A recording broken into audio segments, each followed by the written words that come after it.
Ola de novo. Xogar coas ondas na praia é moi divertido, pero cando as ondas crecen desde moi lonxe e se fan moi grandes, chámanse maremotos ou tsunamis. Velos pode dar moito medo, pero non te preocupes.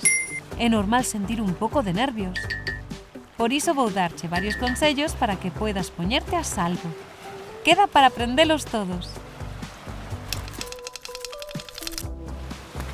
O primeiro que debes facer é afastarte da auga da praia ou dos ríos todo o que poidas.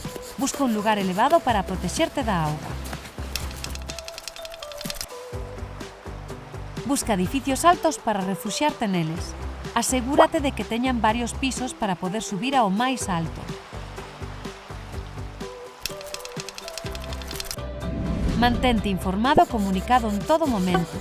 Ter un teléfono a man pode axudarche a pedir axuda ou a que te localicen máis rápido. Non teñas medo, irán axudarche.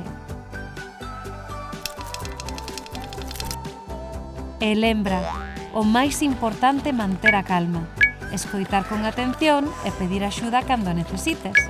Así poderás coidarte e axudar tamén as demais persoas. Vémonos pronto para seguir aprendendo en compañía. Ata pronto!